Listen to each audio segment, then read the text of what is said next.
नमस्कार दोस्तों, आज की वीडियो में हम क्लास 10th का डाटा एंट्री ऑपरेशंस का एग्ज़ाम पेपर हल कर रहे हैं, जिसका सब्जेक्ट कोड 223 है। ये पेपर अप्रैल 2025 का है और ये सेट ए है और जिसका पेपर कोड 69 May/4 है। पेपर को शुरू करने से पहले अगर अभी तक आपने इस चैनल को सब्सक्राइब नहीं किया तो सब्सक्राइब कर लें और वीडियो को लाइक और शेयर कर दें ताकि आगे भी मैं आपको दूसरे सब्जेक्ट के सॉल्व्ड एग्जाम पेपर दे सकूं। धन्यवाद। सामान्य अनुदेश 1. परीक्षार्थी प्रश्न पत्र के पहले पृष्ठ पर अपना अनुक्रमांक अवश्य लिखें। 2. प्रश्न पत्र को जांच लें कि प्रश्न पत्र के कुल पृष्ठों तथा प्रश्नों की उतनी ही संख्या है जितनी प्रथम पृष्ठ के सबसे ऊपर छपी है। इस बात की जांच भी कर लें कि प्रश्न क्रमिक रूप में है। 3. वस्तुनिष्ठ प्रश्नों में आपको 4 विकल्पों ए, बी, सी अथवा डी में से कोई एक उत्तर चुनना है तथा दी गई उत्तर पुस्तिका में सही उत्तर लिखना है। 4. वस्तुनिष्ठ प्रश्नों के साथ साथ सभी प्रश्नों के उत्तर निर्धारित अवधि के भीतर ही देने हैं। वस्तुनिष्ठ प्रश्नों के लिए अलग से समय नहीं दिया जाएगा। 5. उत्तर पुस्तिका में पहचान चिन्ह बनाने अथवा निर्दिष्ट स्थानों के अतिरिक्त कहीं भी अनुक्रमांक लिखने पर परीक्षार्थी को अयोग्य ठहराया जाएगा। 6. परीक्षार्थी को परीक्षा हॉल में calculator, mobile phone, Bluetooth earphone जैसे किसी भी इलेक्ट्रॉनिक उपकरण को ले जाने की अनुमति नहीं है। 7. प्रश्न पत्र में किसी भी प्रकार के संदेह अथवा दुविधा की स्थिति में अंग्रेजी अनुवाद ही मान्य होगा। 8. अपनी उत्तर पुस्तिका पर प्रश्न पत्र का कोड नंबर 59 में ए सेट ए लिखें। 9. प्रश्न पत्र केवल हिंदी और अंग्रेजी में है।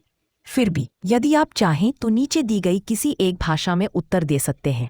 अंग्रेजी, हिंदी, उर्दू, पंजाबी, बंगला, तमिल, मलयालम, कन्नड़, तेलुगु, मराठी, उड़िया, गुजराती, कोंकणी, मणिपुरी, असमिया, नेपाली, कश्मीरी, संस्कृत और सिंधी।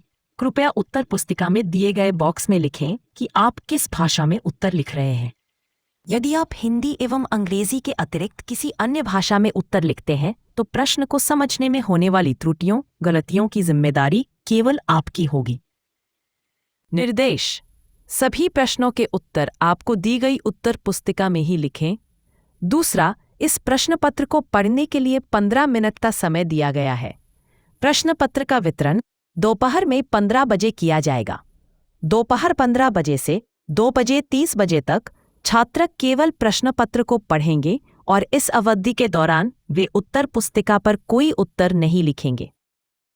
इस पेपर के लिए आपको 2 घंटे का समय मिलेगा और ये 40 नंबर का पेपर होगा। निर्देश: इस प्रश्न पत्र में कुल 25 प्रश्न हैं। इसमें सभी प्रश्न अनिवार्य हैं। इसमें प्रत्येक प्रश्न के अंक उसके सामने दिए गए हैं।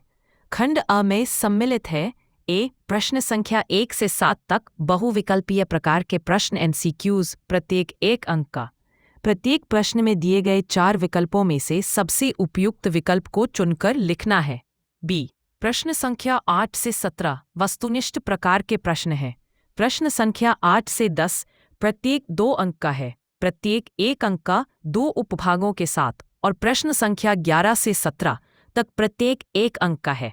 प्रश्न संख्या 11 से 17 तक को प्रत्येक के लिए दिए गए निर्देशों के अनुसार हल कीजिए। वी खंड बे में सम्मिलित है ए प्रश्न संख्या 18 से 22 अति लघुत्तरीय प्रकार के प्रश्न, प्रत्येक 2 अंक का के उत्तर 30 से 50 शब्दों में दीजिए। बी प्रश्न संख्या 23 और 24 लघुत्तरीय प्रकार के प्रश्न, प्रत्येक 3 अंक का के उत्तर 50 से 80 शब्दों में दीजिए।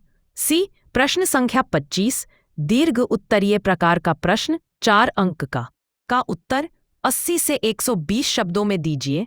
डी खंड बे में कुछ प्रश्नों के लिए आंतरिक विकल्प दिए गए हैं। ऐसे प्रश्नों में दिए गए विकल्पों में से केवल एक का ही प्रयास कीजिए। खंड अ 1 कंप्यूटर की यूनिट में लॉजिक और कंपैरिजन ऑपरेशंस क्रियान्वित होते हैं।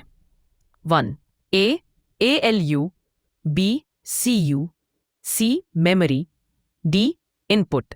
उत्तर ए एएलयू। 2 एमएस वर्ड में टेक्स्ट इंडेंट करने का इनमें से क्या एक तरीका नहीं है? A tab stops, B hanging indent, C decrease indent button, D space bar. उत्तर डी स्पेस बार।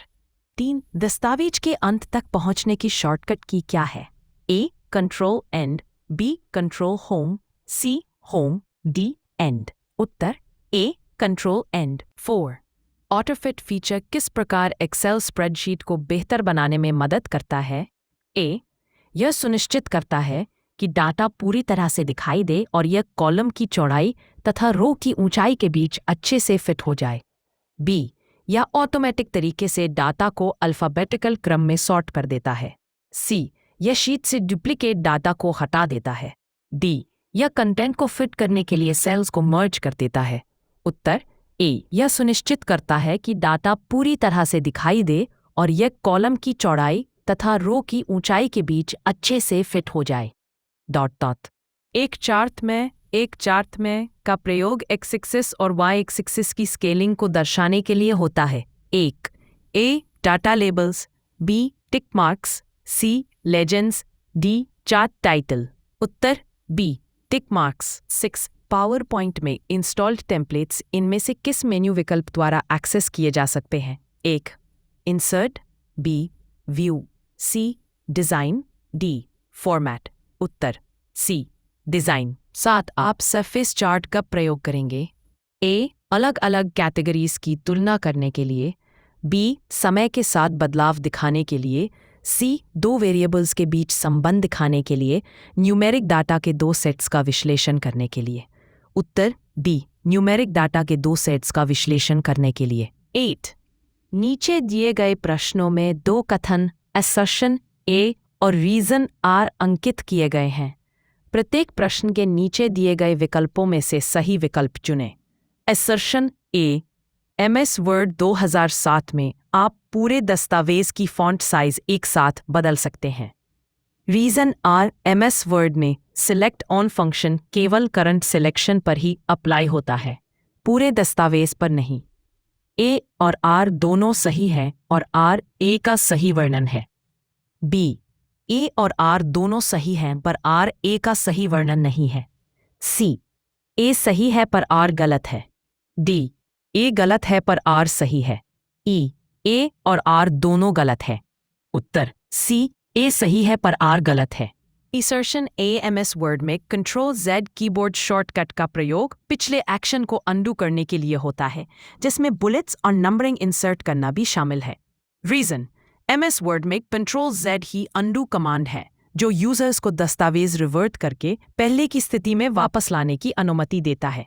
इसमें हाल ही में ऐड की गई बुलेट्स तथा नंबरिंग भी शामिल होती है। ए और आर दोनों सही हैं और आर ए का सही वर्णन है। बी. ए और आर दोनों सही हैं पर आर ए का सही वर्णन नहीं है। सी. ए सही है पर आर गलत है। डी. ए गलत है पर आर सही है। सी. ए और आर दोनों गलत है।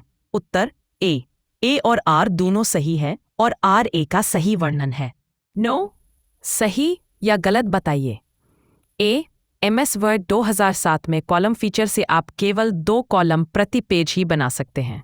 बी. जब आप एक वर्ड दस्तावेज में टाइप करते करते पेज के नीचे पहुंचते हैं तो एक पेज ब्रेक ऑटोमेटिक रूप से इंसर्ट हो जाता है। उत्तर MS वर्ड 2007 में कॉलम फीचर से आप केवल 2 कॉलम प्रति पेज ही बना सकते हैं। गलत। बी. जब आप एक वर्ड दस्तावेज में टाइप करते करते पेज के नीचे पहुंचते हैं तो एक पेज ब्रेक ऑटोमेटिक रूप से इंसर्ट हो जाता है। सही। 10. निम्न का उत्तर दीजिए। 2. ए. उसकी का नाम लिखें जो कर्सर के दाईं ओर के टेक्स्ट को डिलीट करती है। बी. एक दस्तावेज में कट किए गए टेक्स्ट को पेस्ट करने की शॉर्टकट की का नाम लिखें। उत्तर ए. वह डिलीट डेल की है जो कर्सर के दाईं ओर के टेक्स्ट को हटाती है। बी. एक दस्तावेज में कट किए गए टेक्स्ट को पेस्ट करने की शॉर्टकट की है Ctrl+V। 11. फॉन्ट साइज को पॉइंट्स में मापा जाता है जहां 1.1 इंच के एक भाग के बराबर होता है। 1.